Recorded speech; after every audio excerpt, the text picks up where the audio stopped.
जय हिंद। दोस्तों, आज की वीडियो में हम ये जानेंगे कि अगर हम अपने बच्चों के भविष्य के लिए म्यूचुअल फंड में निवेश करना चाहते हैं तो कौन सी वो बातें हैं जिनको ध्यान में रख करके हमें म्यूचुअल फंड में निवेश करना चाहिए। देखिए, एक पेरेंट्स होने के नाते हम परेशान होते हैं और हमारी जिम्मेदारी भी बनती है कि हम अपने बच्चों का जो पालन पोषण है वो अच्छे से कर सकें, उनकी एजुकेशन जो है वो अच्छे से पूरी हो सके और समय पर शादी विवाह भी हम कर सकें। इन सारी चीज़ों के लिए अगर आप म्यूचुअल फंड के माध्यम से निवेश करके एक बड़ा कॉर्पस बनाना चाहते हैं तो मेरे ख्याल से आपको ये जो मुख्य 3 बातें मैं आप सभी को आज के वीडियो के अंदर में बताने जा रहा हूँ, इन बातों को ध्यान में रख करके अगर आप इन्वेस्ट करेंगे तो मेरे ख्याल से आप आसानी से और सही तरीके से इस कॉर्पस को अचीव कर सकते हैं। तो आज की वीडियो हमेशा की तरह बहुत इन्फॉर्मेटिव होगी, इसलिए मैं रिक्वेस्ट करूंगा आप सभी से कि इस वीडियो को अंत तक जरूर देखिएगा।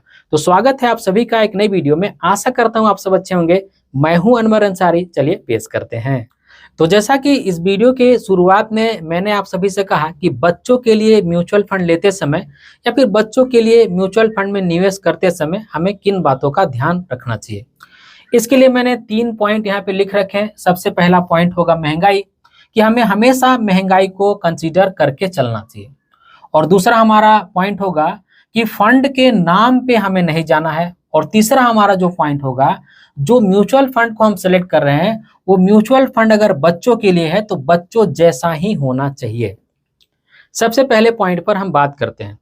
सपोज कीजिए कि आपको अपने बच्चों के लिए, भविष्य के लिए हो सकता है या फिर शादी विवाह के लिए हो सकता है, आपको ऐसा लग रहा है कि मुझे आगे चल करके 10 साल, 15 साल या फिर 20 साल के बाद 20 लाख रुपए की जरूरत पड़ेगी। फॉर एग्जाम्पल, अभी हम एग्जाम्पल के लिए समझ रहे हैं, ये रकम कम ज्यादा और समय भी कम ज्यादा हो सकता है। तो हमें ऐसा लग रहा है कि हमारे बच्चों के हायर एजुकेशन के लिए या फिर शादी विवाह के लिए अगले 10 साल, 15 साल या फिर 20 साल के बाद 20 लाख रुपए की जरूरत पड़ सकती है। तो जब भी हम ऐसा सोचते हैं ना, तो आज के सिचुएशन में सोचते हैं, आज के हिसाब से सोचते हैं, आज जो वैल्यूएशन है पैसे की उसके हिसाब से सोचते हैं। जबकि हमें ये सोचना चाहिए कि इस पैसे की जरूरत हमें 15 साल, 20 साल के बाद पड़ने वाली है। तो अगर हम आज का 20 लाख रुपए इकट्ठा करेंगे तो 15 साल, 20 साल के बाद उस 20 लाख रुपए की वैल्यू यकीनन कम होगी। यानी कि आज जो चीज हम 20 लाख रुपए में खरीद सकते हैं उसको 10 साल, 15 साल, 20 साल के बाद खरीद नहीं सकते हैं। तो यहाँ पे आती है महंगाई। महंगाई की वजह से उस पैसे की वैल्यू यकीनन कम हो जाएगी। तो हमेशा हमें जब भी हम कैलकुलेट करते हैं या फिर पैसे की जरूरत को समझते हैं तो उसमें महंगाई को ऐड करके चलना चाहिए। एक कैलकुलेशन के हिसाब से आपके स्क्रीन पर आ गया होगा, अगर हम 5,500 रुपए पर मंथ SIP करें और रेट ऑफ रिटर्न इसमें 15% एक्सपेक्ट करके चलें और हमारा टाइम ड्यूरेशन भी 15 साल का ही है, तो यहाँ पे आप देख सकते हैं कि हमारे इन्वेस्टमेंट अमाउंट और हमारे जो रिटर्न मिला है उन दोनों को मिला करके लगभग 33 लाख रुपए के आसपास में हो रहा है। लेकिन इसमें हमने महंगाई को नहीं जोड़ा हुआ है। तो अगर हम महंगाई को नहीं जोड़ेंगे तो ये अमाउंट 33 लाख रुपए का हो रहा है। हमें जो रिटर्न मिलेगा वो और हमारी जो इन्वेस्टमेंट वैल्यू है वो दोनों को मिला करके। लेकिन इसी में अगर मैं महंगाई को एडजस्ट कर दूं तो अब आप देख सकते हैं कि हमारा SIP का अमाउंट जो है वो भी 5,500 रुपए ही है और हमारा रेट ऑफ रिटर्न है वो भी 15% ही है और समय भी हमारा 15 साल ही है। लेकिन अब जो यहाँ पे कैलकुलेट होकर के हमें सामने देखने को मिल रहा है वो लगभग वैल्यू है 20 लाख रुपए की। इसका मतलब ये हुआ कि अगर हमें 15 साल के बाद में 20 लाख रुपए चाहिए तो उस समय पैसा तो हमें 33 लाख रुपए चाहिए, उस 33 लाख रुपए की वैल्यू आज के 20 लाख रुपए के बराबर होगी। यानी कि अगर हमें 12 साल, 14 साल, 15 साल के बाद कोई रकम चाहिए तो आप ये ध्यान में रखिएगा कि लगभग उस समय 1.5 गुना रकम चाहिए होगी। यानी कि अगर हमें 15 साल बाद 10 लाख रुपए की जरूरत है तो हमें इकट्ठा करना होगा 15 लाख रुपए, और अगर हमें 20 लाख रुपए की जरूरत है तो हमें इकट्ठा करना होगा 30 लाख रुपए, क्योंकि पैसे की वैल्यू दिनों दिन कम होते जा रही है।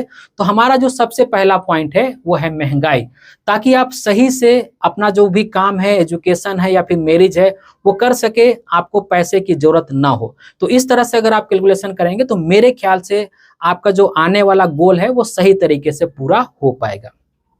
दूसरा हमारा पॉइंट है कि जब भी हम म्यूचुअल फंड लेते हैं तो हमें नाम के ऊपर में नहीं जाना चाहिए। देखिए, म्यूचुअल फंड इंडस्ट्री में ही कई ऐसे फंड हैं जिन फंड के नाम के साथ में लिखा रहता है चिल्ड्रंस बेनिफिट प्लान।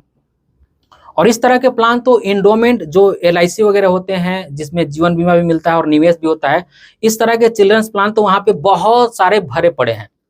तो अगर आप ये सोच करके इन्वेस्ट कर लेंगे कि भाई यहाँ पे चिल्ड्रंस बेनिफिट प्लान लिखा हुआ है इसलिए हम इन्वेस्ट कर दें, तो मेरे ख्याल से आपका जो डिसीजन है वो गलत हो सकता है। देखिए, जो भी पैसा आप अपने बच्चों के भविष्य के लिए इन्वेस्ट करने जा रहे हैं, उसके पीछे गोल या फिर उद्देश्य ये होना चाहिए कि ये जो पैसा मैं इन्वेस्ट कर रहा हूं, इससे जो भी रकम बनेगा ये मेरे बच्चे के फ्यूचर के लिए है। ऐसा कोई जरूरी नहीं है कि हम अपने बच्चे के नाम से ही इन्वेस्ट करें या फिर जिस फंड के सामने चिल्ड्रंस बेनिफिट प्लान लिखा हुआ है उसी में इन्वेस्ट करें। जिस प्लान से आपको अच्छा रिटर्न मिल सकता है, जो भी प्लान अच्छा है उसमें आपको इन्वेस्ट करना चाहिए, आपको नाम के पीछे नहीं जाना चाहिए। और कई लोग ऐसे होते हैं जो ये चाहते हैं कि भाई अगर हम अपने बच्चे के लिए इन्वेस्ट कर रहे हैं तो हम अपने बच्चे के नाम से ही इन्वेस्ट करें। तो ऐसा कर सकते हैं, लेकिन ये थोड़ा सा प्रोसेस टीडीएस है, इसलिए ज़्यादा अच्छा ये होगा कि आप अपने नाम से इन्वेस्ट करें।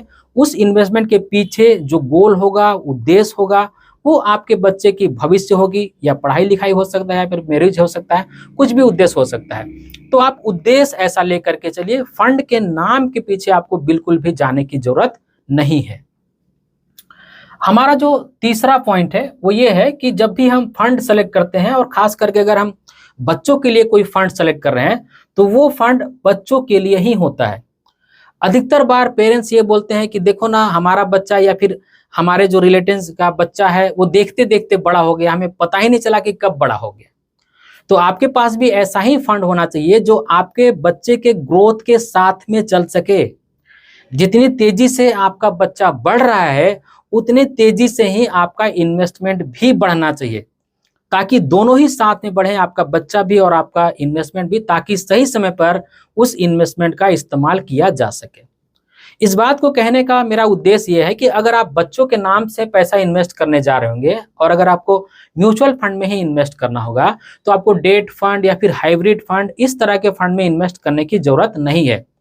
क्योंकि जो भी पैसा हम चिल्ड्रंस के लिए जमा करते हैं वो अधिकतर बार लॉन्ग टर्म्स के लिए ही होता है। हम 10 साल, 15 साल या फिर 20 साल के लिए ही इन्वेस्ट करते हैं। तो ऐसे में थोड़े से रिस्की फंड में भी आप पैसा डाल सकते हैं, जैसे में small cap fund, mid cap fund या फिर फ्लेक्सी कैप फंड, इस तरह के फंड में पैसा डाल सकते हैं। कोशिश ये कीजिए कि जितना लॉन्ग टर्म्स हो उतना ही आपके पोर्टफोलियो में exposure small cap, mid cap का थोड़ा सा ज्यादा हो, और आपको थोड़ा सा आसानी हो सके। इसलिए मुझे जो फंड पसंद है उन फंड का लिस्ट मैं आपके स्क्रीन पर दे रहा हूँ। यहाँ पर आपको small cap fund, mid cap fund और फ्लेक्सी कैप फंड देखने को मिल जाएंगे। इन फंड में से अगर आपको कोई भी फंड अच्छा लग रहा है तो आप रिसर्च कर सकते हैं, अगर आपको अच्छा लगे तो आप इन फंड में भी इन्वेस्ट कर सकते हैं। और ऐसे एक चीज मैं और आप सभी को बता दूं कि मैं एमपी के द्वारा पूरी तरह से रजिस्टर्ड म्यूचुअल फंड का एडवाइजर, डिस्ट्रीब्यूटर हूं। तो अगर आपको मुझसे पर्सनल सर्विस चाहिए तो वो भी आपको मिल जाएगी। मैं आपके रिस्क प्रोफाइल के हिसाब से, आपके गोल के हिसाब से, आपके जो भी उद्देश्य है उसके हिसाब से म्यूचुअल फंड सजेस्ट कर सकता हूँ, आपके लिए पोर्टफोलियो बना सकता हूँ। आप चाहें तो मेरे माध्यम से जुड़ करके म्यूचुअल फंड में इन्वेस्ट कर सकते हैं। म्यूचुअल फंड सारा आपके पास रहेगा, बस होगा ये कि मेरे देखरेख में रहेगा। मैं आपको सजेस्ट करूंगा कि किस म्यूचुअल फंड में आपको कितना कितना इन्वेस्ट करना चाहिए। तो मेरे ख्याल से जब भी हमें बच्चों के लिए म्यूचुअल फंड में इन्वेस्ट करना हो, तो इन 3 बातों का अगर हम ध्यान में रख करके म्यूचुअल फंड में इन्वेस्ट करते हैं, तो मेरे ख्याल से आपका जो गोल है वो अचीव होने के सबसे ज्यादा चांसेस होते हैं। तो आज की वीडियो के अंदर में बस यही वो बातें थी जिसको मैंने एक छोटी सी वीडियो के माध्यम से आप सभी को बताने की कोशिश की है। आई होप कि आज की वीडियो आप सभी को अच्छी लगी होगी। अगर आज की वीडियो आप सभी को अच्छी लगी है तो इस वीडियो को एक लाइक जरूर कर दीजिएगा, और इस तरह की वीडियो देखने के लिए चैनल को सब्सक्राइब कर लीजिएगा, और इस वीडियो को अपने फ्रेंड और फैमिली के बीच जरूर से शेयर कीजिएगा ताकि वो भी अवेयर हो जाए। इस वीडियो के आखिर में बस मैं आपसे इतना ही कहना चाहता हूँ कि अपना और अपने फैमिली का बहुत ख्याल रखिएगा। मैं मिलूंगा इसी तरह के किसी और वीडियो में, तब तक के लिए बाय।